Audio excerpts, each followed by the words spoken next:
Hello everyone, welcome to Guru Squad. My name is Ahmad Amin. I'm going to be going over GS RichCopy 360 command line feature. Basically, up until today, GS RichCopy 360 was only available through Windows GUI. So you had to use the user interface of GS RichCopy 360 to access the different functionalities. However, now with the introduction of the command line interface, that is also a viable option, where you can basically automate some scripts, or you could create a script for users to invoke a specific job or as they do or as they wish. Basically, what we're going to do is going to look at I'm going to give you a good overview of how to use the command line, the GS RichCopy 360 command line, that is.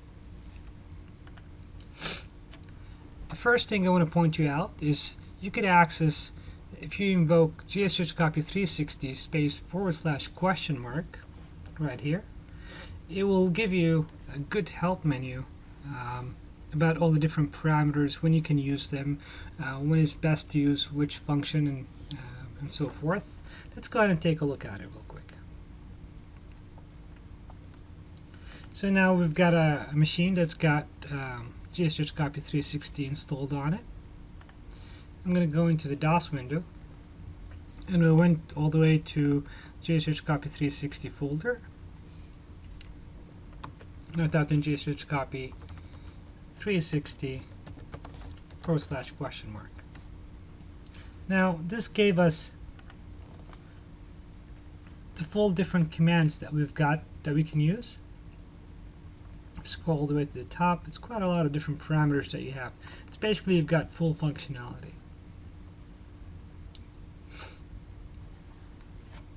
So you can create GS RichCopy 360. You could create a job. You can create and run job, which basically means create the job and execute it right away. Or if you already have a predefined job, you can then say run existing job and specify a job number, and we'll see how you do that.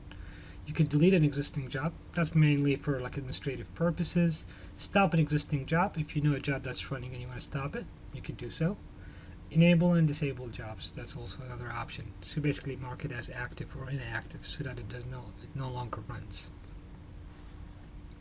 And then you've got service IP. Basically, with this command line interface, not only that you can run the script locally, but you can also execute it remotely. So from another machine, you can basically say GS RichCopy 360 service IP address, and then you type in the IP address of the machine, and then you execute your command that you want. Now this gives you quite a bit of functionality, but it's by default it's locked down to only localhost, and we'll see. We'll go over how you can change that, and if you decide to do so. And then it starts going on to all different parameters. I'm not going to go over all of them right here in the DOS window. I'm going to go over highlighting some of the key ones that you probably want to look for. But do take a look at GS RichCopy 360 ? Because it will give you quite a bit of information that you may need. At the end of the help, you can also you'll see you've got 6 different examples. These examples give you the few different jobs, administrative jobs like start, stop, schedule the job that runs every day, jobs, and so forth. If you want to move files, so you could take a look at it and you'll see it.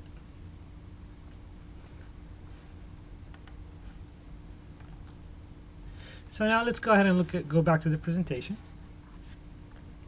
The command line is pretty intense. It could be intimidating for quite a few people that are not necessarily command line friendly, or they don't like to use the command line. And frankly speaking, there's an easier way to create command line parameters, or get your script created, rather than trying to piece it together through the different parameters that you've got.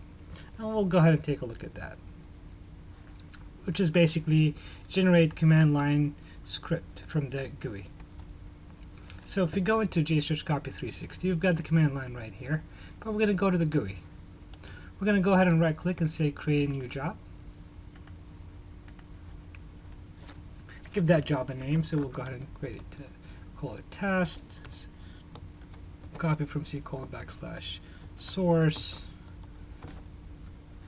Let's go ahead and copy root. We're going to go ahead and make it a normal job or a TCP, whichever one you want. We'll go ahead and go with normal for now. But command line also does support the enterprise version. I'm going to go ahead and copy to destination. We can use the different parameters however way you want. We can put it in logs. We could specify the log location.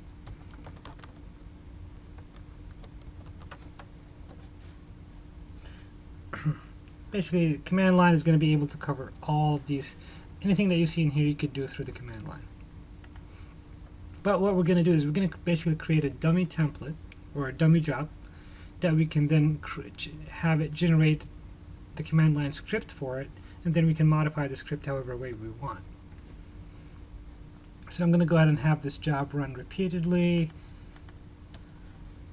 once daily. I'll have it start at 7 a.m.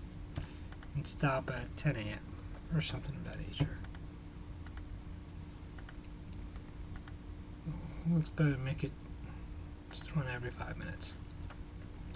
So we've got a job that's scheduled to run. Now command line is very important point is that GS RichCopy 360 command line works with run as a service. So if you want to start a job or if you want to have it scheduled, you must have it run as a service.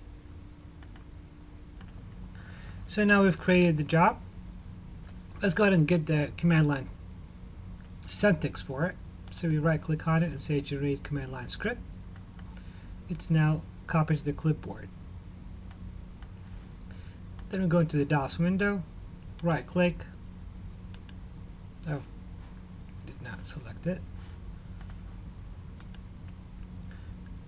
Generate command line script, come here. We've selected the job. So now we can go ahead and that's the full syntax for it. As you can tell, it's pretty, we've named the features to be very, the parameters to be very reader friendly. So you can just read a feature and then you'll know what it's doing. So this is going to basically, we've invoked it, we said create a job, and we give that job a name of test. So we'll go ahead and give it test 2 because we can't have a job with the same name. We already have one that's called test, which is a dummy one. We're going to copy from source to destination. We'd like to copy as root. We're doing the for multi-threads. We're going to run as a service. We're going to copy changes. And you've got all the different parameters that we've specified in the GUI basically. And we've got the email. We've got it to send an email to this person. Run on schedule. And you can just tell that it's got the what time it starts, when it should finish, and should repeat every 5 minutes, and so forth. So we're going to go ahead and press enter. Now it says job has been created, and it gave us a job ID of 237. If we revert back to the command line, to the Windows GUI, right click and refresh, you'll notice we've got a job. It's called test 2, and it gave us when it's scheduled to run next, 7 a.m. So it's basically, if you open it up, it's the same exact as the first job. Now we could have, of course, modified the source and destination and so forth if we wanted to do so. Alright, so let's go back to the PowerPoint presentation and go to the next one, but it's very important to point that generate command line script from the GUI is extremely important, and will basically ease up a lot of your errors that you could possibly make with the syntax. And we do have a lot of error checking that's happening as you create it in the command line. Now, so to generate command line script from the GUI, what it does is it gives you a create job. But remember, we talked about we have create job, create and run job, run existing job, delete existing job. So for create job, if you wanted to create a job and run it, you basically replace the create job with create and run job. But also you've got additional functionality that you can do, which is like run existing job and delete existing job. These are basically, all you have to do is just GS RichCopy 360 space run existing job, and then you provide a job name or a job number, which are basically in the next slide. You'll see it right here. You specify a job name, a job ID, or a job name, and you press enter. Delete job when complete. So what this is if you could create a job, and you could say create and run job, and then specify that you want it to delete after the job is completed because it's just a one-time job or something. So how do we do that? We could basically, let's create a job, have it run. So we're going to go ahead and take this job, have it run. So we're going to say create and run job, and we're going to call it test3. I'm going to have it go from source to destination, and here we're going to say at the end I'm going to type in there's no slash, so delete job when complete. And I'm going to press enter.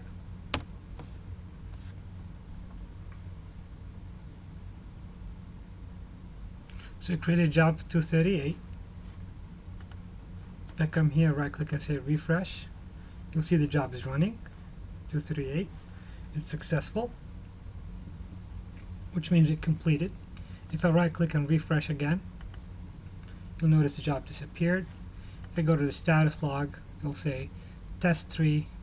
It actually ran at this time, it completed at this time, and it was successful.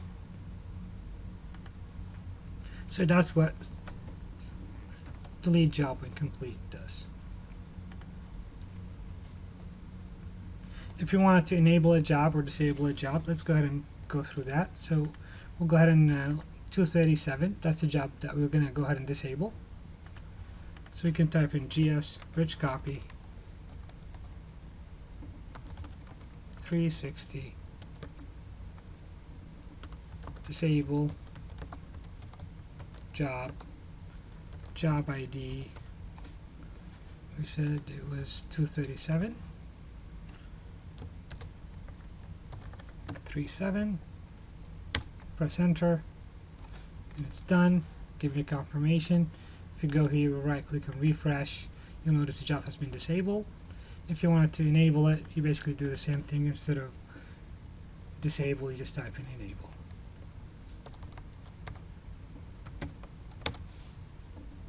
Oh, you gotta type it in, right? So go back here, right click, refresh, job has been enabled.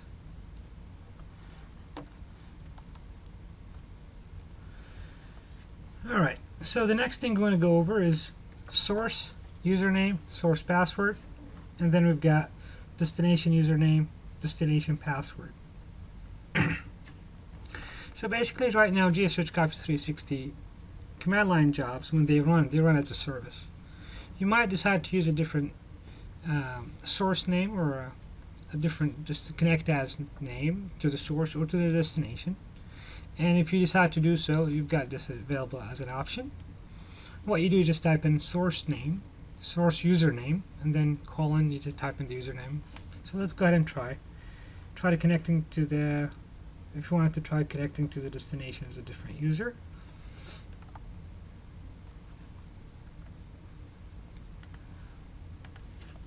So we'll go ahead and bring the same job that we had before, which is create and run job. I'm going to call it test 5 source C colon / source destination. We're going to go ahead and try to type it different locations. So we're going to type in //. Go ahead and choose a server called XA3 /C $ test folder. And we're going to use the same exact features. And now the reason why we're specifying a different network location, because you want the job to have a different, you want to be able to authenticate against it. You can't just do authentication locally with a different user. So here we're going to type in destination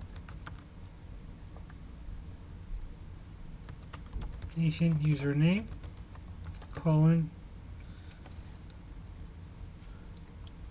corp/administrator. And you know what? We can type in destination password and then type in the password if we wanted to. However, if we, for security reasons, we may decide to type it in ourselves.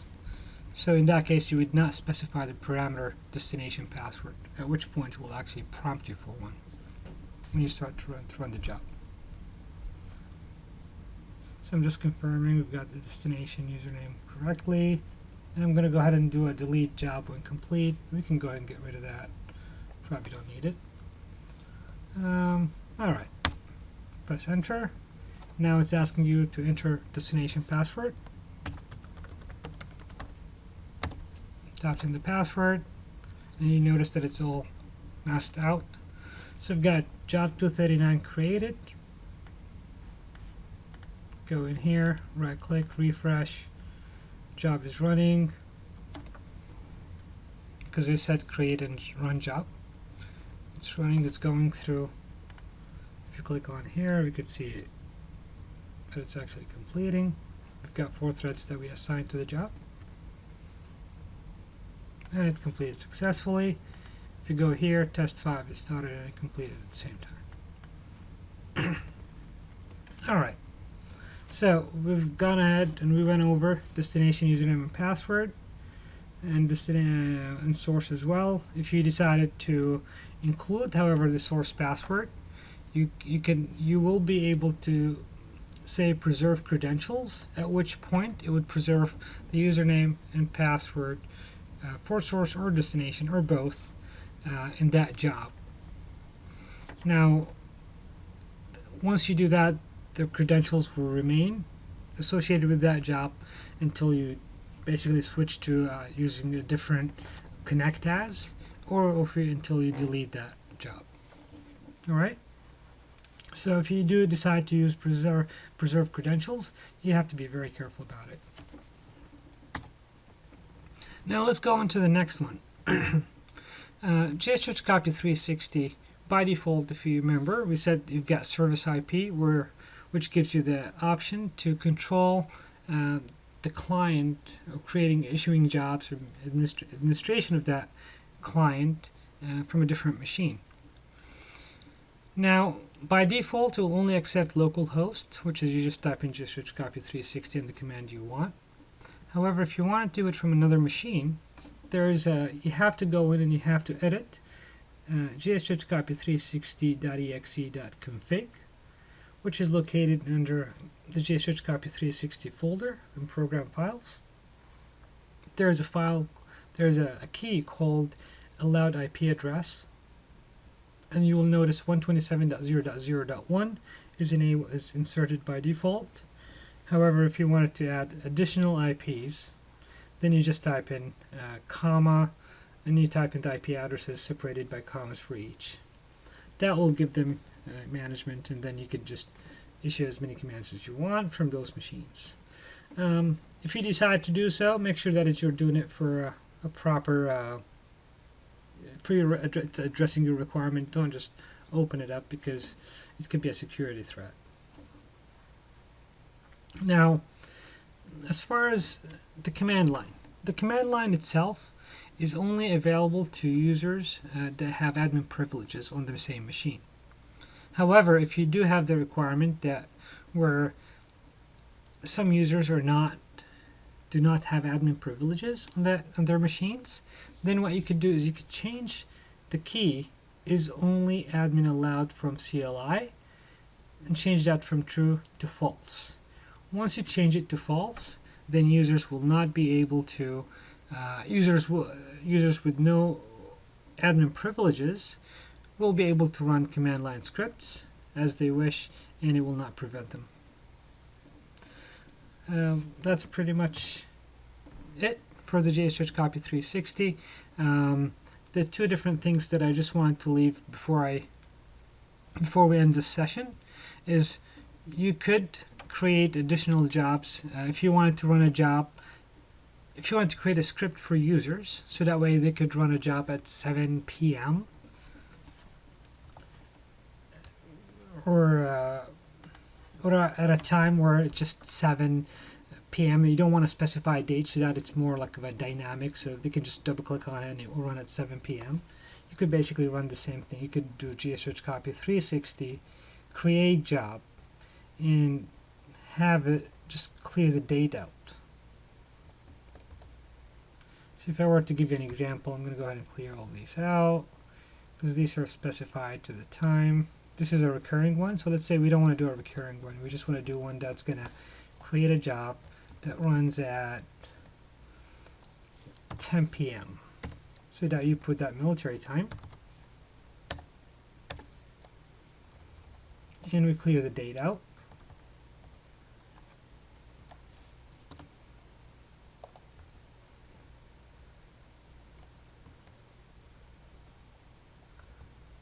Actually, it occur once.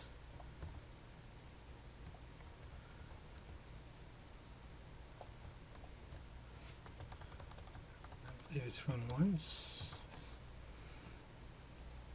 And then we go ahead and modify the job name.